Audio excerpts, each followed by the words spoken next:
Assalamualaikum warahmatullahi wabarakatuh.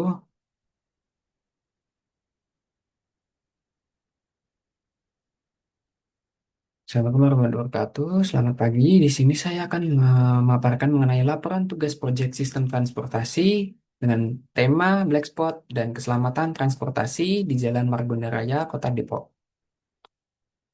Untuk referensi yang saya ambil dengan data serta hasil survei yang saya ambil yaitu menggunakan jurnal dari Journal of Environmental Science and Sustainable Development dengan judul yaitu Road Safety Assessment for Accident and Non-Accident Case Supporting Sustainable Development Goals 2030 dengan penyusunnya yaitu sebagai berikut.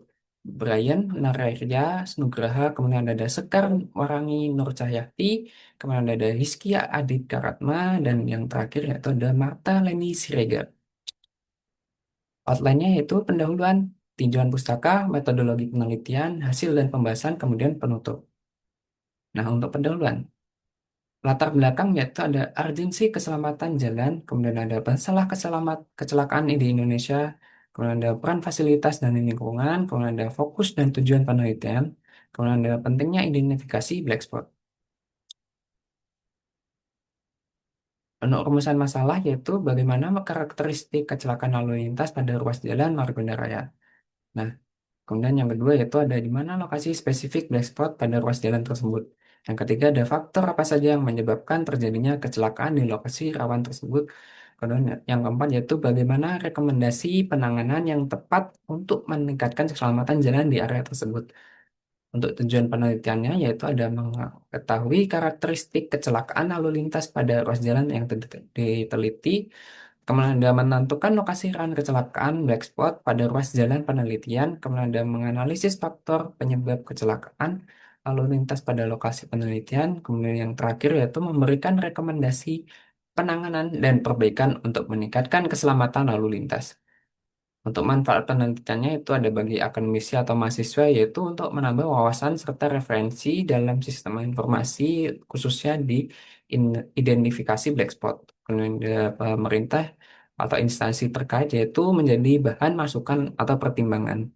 Untuk masyarakat umum memberikan informasi mengenai lokasi-lokasi yang rawan kecelakaan sehingga masyarakat dapat berhati-hati dan menaati aturan atau rambu-rambu yang berlaku. Untuk batasan masalahnya yaitu lokasi penelitian dibatasi hanya jalan utama. Kemudian ada data analisisnya itu data historis dalam kurun waktu 3 sampai 5 tahun terakhir. Sistematika penulisan ada bab 1, bab 2, bab 3, bab 4, bab 5. Yaitu pendahuluan, tinjauan pustaka, metodologi penelitian, hasil dan pembahasan, kemudian ada penutup. Kemudian ada landasan teori. Sistem transportasi merupakan kesatuan sistem terintegrasi yang terdiri dari prasarana, sarana, dan sistem pelayanan untuk memungkinkan pergerakan manusia maupun barang secara aman, cepat, dan nyaman, dan ekonomis. Miro tahun 2012. Kemudian ada tujuan penyelenggaraan transportasi, yaitu transportasi diselenggarakan untuk mewujudkan pelayanan yang selamat, tertib, lancar, dan terpadu. Ini diatur dalam Undang-Undang Republik Indonesia Nomor 22 Tahun 2009 tentang lalu lintas dan angkutan jalan.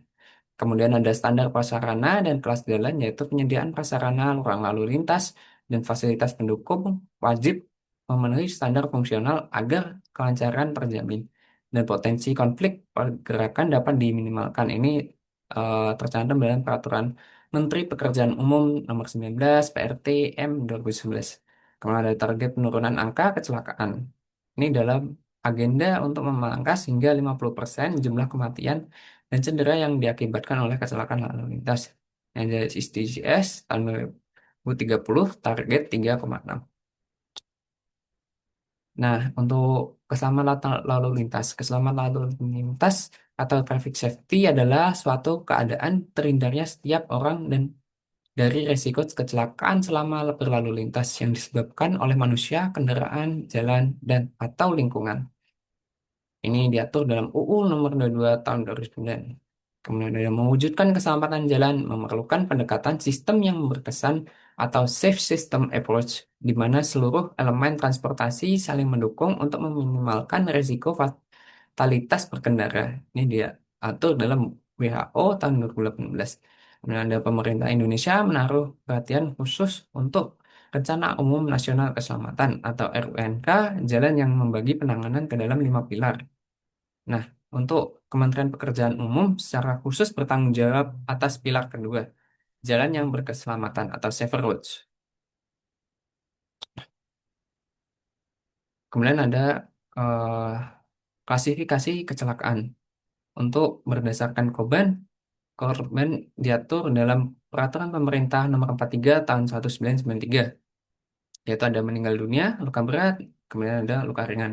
Untuk karakteristik kejadian itu diatur sebenarnya dalam spesifikasi Bina Marga tahun 1997, yaitu ada jam sibuk atau pagi, normal morning peak, kemudian ada jam normal siang atau off peak day, ada jam sibuk sore atau malam, evening peak, kemudian ada jam lenggang atau dini hari, yaitu midnight atau off peak night.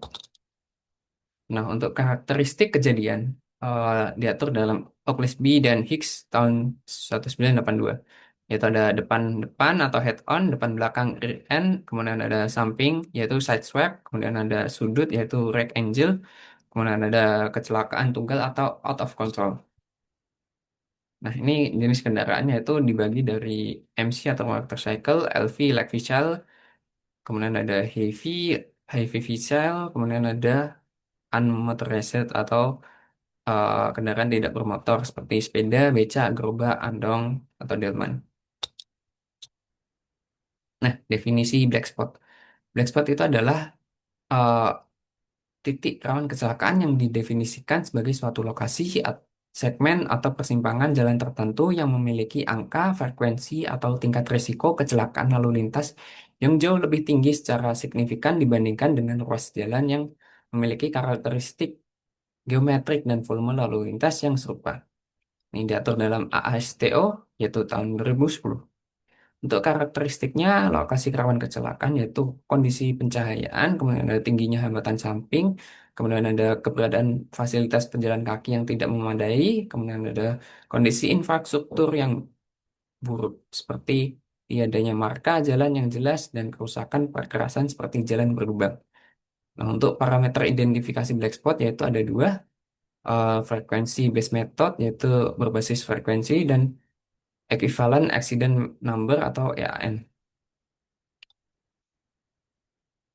Untuk frekuensi base method ini seperti pada umumnya analisis frekuensi yaitu ada rata-rata, standar deviasi, batas atas kontrol atau upper control limit, kemudian ada penentuan lokasi black spot.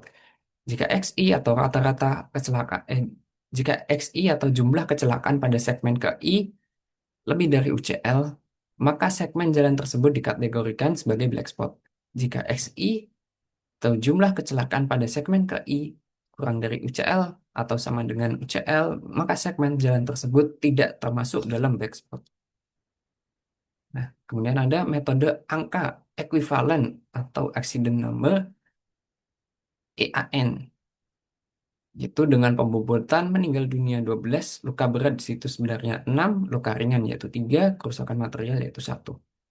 Dikalikan dengan frekuensi, jadi rumusnya seperti yang tertera pada PowerPoint. Nah, kemudian ada analisis efektivitas dan kelayakan ekonomi. Yang pertama ada Risk Modification Factor atau prediksi frekuensi kecelakaan setelah perbaikan. Kemudian ada Cost Benefit Analysis CBA dan Benefit Cost Ratio yaitu BCR. Yang rumusnya dicantumkan dalam presentasi tersebut. Nah, kemudian masuk ke metodologi penelitian. Yang pertama yaitu ada lokasi penelitian. Lokasi ini dilakukan di Jalan Margonda Raya, Kota Depok,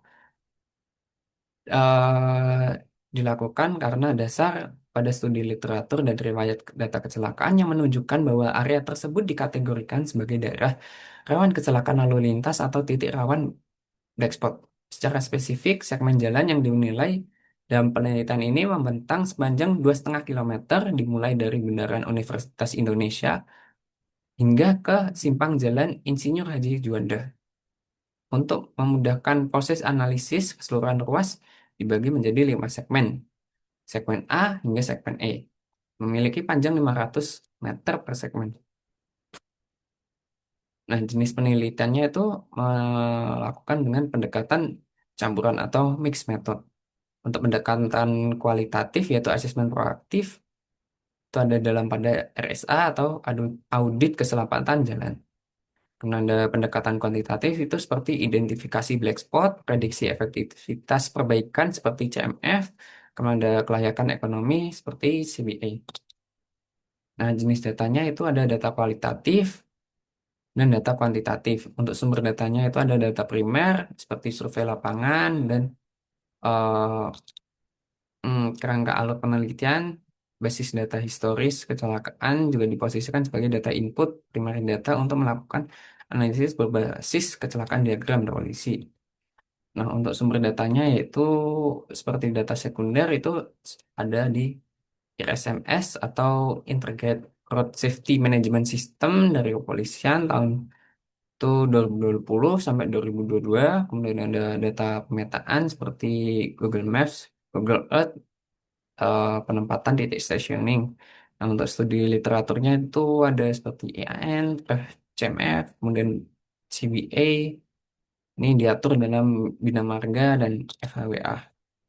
Nah, untuk teknik pengumpulan data primernya itu ada observasi dan dokumentasi visual, kemudian ada untuk data sekundernya, data historis kecelakaan, studi spasial, studi kepustakaan. Nah, untuk teknik pengolahan data non kecelakaan itu ada sketsa dan segmentasi, kemudian ada klasifikasi bahaya, kemudian ada pemetaan atau plotting. Nah, untuk teknik pengolahan data kecelakaan itu ada penyaringan data, kemudian ada analisis black spot, kemudian ada metode frekuensi, ada metode EAN, ada diagram kolisi. Untuk evaluasi usulan perbaikan itu ada CMF, ada CBE, dan ada BCR. Nah, untuk diagram alur penelitiannya itu ini seperti berikut, yaitu ada mulai identifikasi masalah, studi literatur, pengumpulan data, kemudian ada pengolahan data berbasis non kecelakaan, pengolahan data berbasis kecelakaan, pengolahan data untuk usulan perbaikan, kemudian ada hasil dan pembahasan, kemudian ada kesimpulan dan saran. Nah, untuk hasil dan pembahasannya yaitu ada dari gambaran umum. Pertama yaitu untuk lokasi penelitiannya dilakukan sepanjang 2,5 km dari bundaran UI hingga Jalan Insinyur Haji Juanda, yang dimana dibagi per segmennya itu 500 meter dari A hingga E. Untuk klasifikasi jalan dan tata guna lahan, ini termasuk dalam mix land use, itu dari seperti digunakan untuk pusat perbelanjaan atau mall, pertokoan komersial, sekolah, universitas, hingga stasiun transit, transportasi umum. Untuk kondisi kinerja lalu lintasnya seperti yang ada pada gambar, traffic sign obstructed by tree, terganggu oleh pohon. Nah, untuk karakteristik geometriknya dan fasilitas jalan dapat dilihat dalam gambar tersebut. Itu ada long section dan cross sectionnya, kemudian ada tambah atasnya juga. Eh, Termasuk tipe jalan 6/2D dengan mediannya itu seperti gambar tersebut. Nah, kemudian ada fasilitas pejalan kakinya itu ada JPO, ada crossing, zebra cross, dan lain-lain. Nah, untuk audit keselamatan atau road safety auditnya itu sudah tercantum dalam tabel, ada risiko sedang, ada risiko rendah, dan ada risiko tingginya. Untuk yang risiko tinggi itu penyeberangan pejalan kaki sebidang di zona sekolah dengan sinyal yang dioperasikan pejalan kaki atau pos tidak aktif. Kemudian ada untuk fasilitas pejalan kaki minimal menggunakan pejalan kaki tidak sebidang atau JPO. Nah, sedangkan di situ menggunakan zebra cross.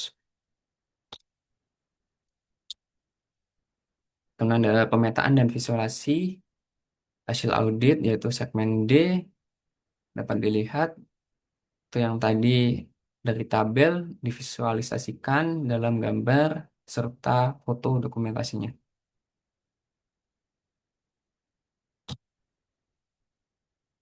Kemudian lanjut, ini adalah ringkasan temuan bahaya keselamatan jalan di area studi. Atau segmen jalan A, tingkat resikonya tinggi itu 0, sedangnya 2, rendahnya 2. Untuk segmen B ada tinggi 4, sedang 1, rendah 1. Untuk C, tinggi 1, sedang 1, rendah 2. Lalu segmen D tinggi 1, sedang 3, rendah 2. Dan untuk yang E tinggi 1, sedang 3, rendah 2. Nah, ini hasil analisis data kecelakaan lalu lintas yang dari IRSMS. Dapat dilihat eh, untuk paling banyak dalam waktu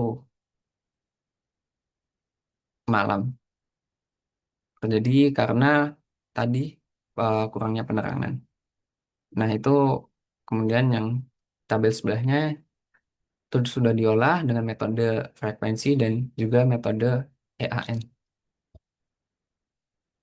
Analisis black spotnya dapat dilihat diperoleh nilai 13,59 untuk batas atasnya, kemudian ada hasil segmen D ditetapkan sebagai black spot karena mencatat 15 kejadian melebihi nilai batas atas yaitu 13,59. Dapat dilihat untuk metode equivalent accident number, segmen D mendapatkan nilai 72, sedangkan untuk batasnya itu di 71. Jadi segmen D diidentifikasi sebagai black spot untuk metode equivalent. Nah, kemudian kita buat diagram koalisi untuk segmen D dibagi dua, yaitu ada segmen D1 dan segmen D2. Untuk segmen D1 dimulai dari STA 01 plus 500 hingga 01 plus 750. Untuk segmen D dimulai dari 01 plus 750 hingga 02 plus 00. Pemetaan pada diagram kolisi tersebut memperlihatkan pola yang cukup jelas, di mana terdapat 4 insiden kecelakaan yang terjadi di malam hari karena kondisi pencahayaan yang tergolong redup. Teridentifikasi pula 4 kasus kecelakaan lalu lintas yang secara langsung melibatkan pejalan kaki. Dari segi waktu kejadian, diagram tersebut mengkonfirmasi bahwa seluruh kecelakaan di malam hari berpusat pada jam-jam rawan, yakni pukul 21.00 WIB, dengan satu tambahan kejadian di pukul 5 WIB. Kemudian untuk analisis detailnya itu ada kurangnya konsentrasi, seperti pengemudi kurang berkonsentrasi, kemudian faktor lingkungannya itu tetap di pencahayaan yang redup. Kemudian ada untuk yang kecelakaan 9 itu ada di karena lokasi kecelakaan berdekatan dengan area tempat kendaraan berhenti dan parkir yang dapat mendorong pengemudi untuk bermanuver ke jalan lain. Nah, untuk pertimbangannya itu usulannya jalan sesuai SNI 7391/2008. Ini lampu yang mengatur tentang tingginya dan kapasitas buatnya. Kemudian ada rekomendasi untuk pasang CCTV di area yang terdapat parkir liar. Untuk yang nomor 11 itu sama pencahayaan redup untuk faktor lingkungannya, pengemudi. Untuk faktor manusianya itu pengemudi kurang konsentrasi. Nomor 12 juga sama pencahayaan. Kemudian untuk rekomendasinya yaitu pertimbangan untuk penyeberangan atau JPO. Kemudian ada pertimbangan untuk pemeliharaan lampu seperti yang tadi yang pertama itu sama. Khususnya kebanyakan lampu juga. Untuk yang nomor 14 itu dipasang CCTV. Terus yang nomor 15 tutup media jalan sepenuhnya agar pejalan kaki tidak ada yang menyeberang menggunakan itu zebra cross atau menyeberang sembarangan. Nah, ini rekomendasi penanganannya dapat dilihat dalam gambar tersebut. Kemudian kita melakukan analisis crash modification factor. Untuk nilai CMF-nya untuk pemasangan CCTV 0,78, untuk pemeliharaan lampu lampu dan perbaikan yaitu 0,58, untuk JPO itu ada di 0,33. Setelah dikalikan mendapatkan nilai sebanyak 3. Hasil perhitungan menunjukkan bahwa kombinasi ketiga usulan penanganan diperkirakan mampu menurunkan jumlah kecelakaan secara signifikan yang darinya 15 menjadi 3. Nah, kemudian ada analisis kelayakan ekonomi. Untuk meninggal dunia itu biaya kecelakaannya hingga 263 juta. Untuk tahun 2017, untuk yang 2023 yaitu hingga 443 juta. Untuk yang luka berat di 12 juta, terus yang 2023-nya 20 juta. Untuk luka ringan itu di 1,9 juta, untuk luka berat di 2003-nya 3,2 juta. Nah, kemudian itu kita plot untuk harganya juga yang mau dilakukan perbaikan nggak mendapatkan total di biaya perbaikannya di 178 juta. Nah, kemudian kita gunakan rumus BCR, didapatkan hasil sebanyak 2,6. Karena nilai BCR jauh lebih besar dari satu, usulan perbaikan keselamatan jalan di segmen D ini dinilai sangat layak secara ekonomi atau visible dan direkomendasikan untuk segera diimplementasikan guna menekan angka kecelakaan lalu lintas. Kemudian penutupnya, kesimpulan. Lokasi black spot segmen D ditetapkan sebagai titik rawan utama, mencatat 15 kejadian kecelakaan. Dengan nilai EAN 72 melampaui batas toleransi ruas jalan Margonda Raya. Untuk karakteristik kecelakaan mayoritas terjadi malam hari, hingga 56%, di mana 81%-nya uh, terjadi karena kondisi minim cahaya. Kemudian ada faktor penyebabnya dipicu kombinasi lingkungan, penerangan redup, parkir liar, penyeberangan sebidang beresiko yang memicu kelalaian manusia. Untuk sarannya, implementasi penanganan, pemerintah disarankan segera menerapkan perbaikan di segmen D. Potensi penekan kecelakaan hingga 80%. BCR dengan nilai 2,6, fokus utama pada instalasi lampu, panel surya, kemudian ada pengalihan penyeberangan sebidang ke JPO, pemagaran median, kemudian ada CCTV untuk parkir liarnya. Kemudian ada standar evaluasinya yaitu kombinasi metode audit proaktif, non kecelakaan, dan reaktif data kecelakaan. Terbukti komprehensif sehingga disarankan menjadi standar operasional ke depan. Untuk penelitian lanjutannya diperlukan studi pada kondisi cuaca hujan, analisis perilaku pengemudi atau driver behavior, kemudian ada dampak lampu panel surya terhadap target ICDS, kemudian ada serta perlibatan tim penilai yang terpisah demi objektivitas metode. Kemudian ada perbaikan basis data yaitu kualitas pendataan kecelakaan instansi perlu ditingkatkan untuk mencegah underreporting dan diperlukan evaluasi menggunakan data lalu lintas pasca pandemi COVID-19 yang lebih mutakhir. Mungkin itu saja dari saya. Kemudian saran dan masukannya dapat dipersilakan. Assalamualaikum warahmatullahi wabarakatuh. Terima kasih.